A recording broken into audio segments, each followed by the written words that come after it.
Boop. Happy Monday.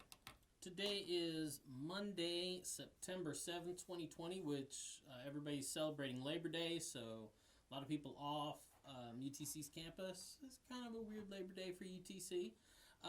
But today's daily Bible readings come to us from Psalm 121, Exodus 12:14 through 28, 1 Peter 2:11 through 17. Or you could have read Psalm 119, 65 through 72, and Leviticus 4:27 through 31, 5:14 through 16, and then again end with 1 Peter, that second chapter reading. Today, because it's a holiday, because it's Labor Day, I want to talk a little bit about that because, we are people that like to have festivals and, special meals. Like a lot of people, because it's Labor Day, getting together and having meals together and, barbecues, things like that, grilling out.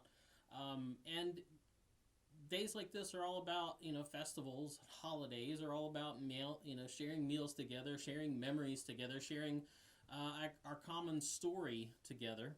And that's kind of the importance of holidays or holy days. That's a shared experience and a shared story that we all share. This is the time of year, too, where all of the big festivals and holidays of our year are really coming up fast on us, because now that September, everybody's already talking about, only so many more weeks until Thanksgiving and then Christmas and all that stuff. And those are big times where we get together and families get together and they share these common stories.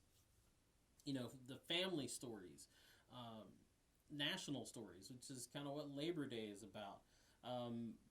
Personal stories, our personal stories, they're all tied into these things, these memories. And the stories are important because they help us remember who we are. There's a great movie called Avalon that I don't even remember the full cast for it. Although Elijah Wood, right?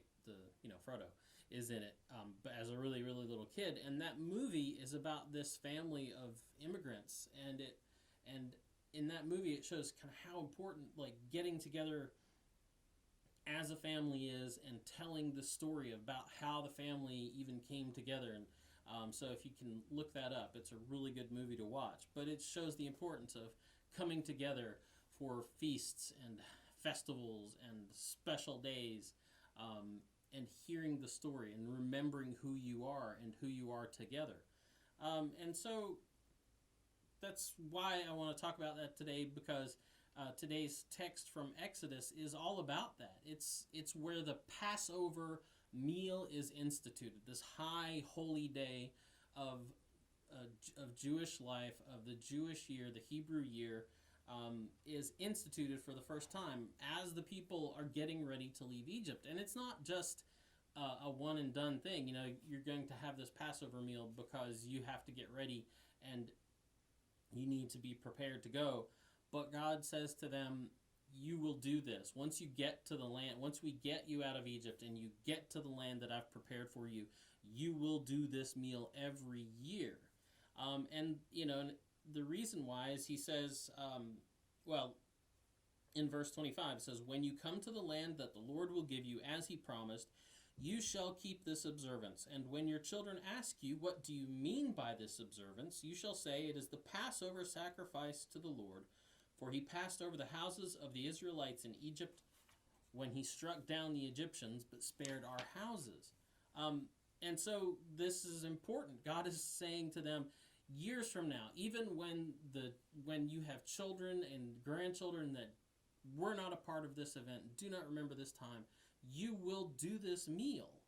And specifically, so they will ask you the question, so that you can tell them the story of, hey, remember that time God saved us? The narrative of the Passover united them and identified them as a people who were saved by God, who had been saved and were saved by God. All their personal stories, all their family stories, their national stories had to start with and be defined by that narrative. that idea that they were a people whom God had saved, from the whole nation right down to the littlest kid. So even a kid that was growing up in the promised land, generations after this would be told that story so that they would know that they were a part of a people and that they were a person saved by God. So a people saved. As the church, we are still a people saved by God. My question for you today, as we leave and you go about your Labor Day festivities on this holiday of civil culture, at least, how is your personal story, your personal narrative, impacted by this starting point that we are a people saved by God? That's the DBR for today. We'll be back tomorrow. Have a good Labor Day. I'm going to boop your nose. Boop.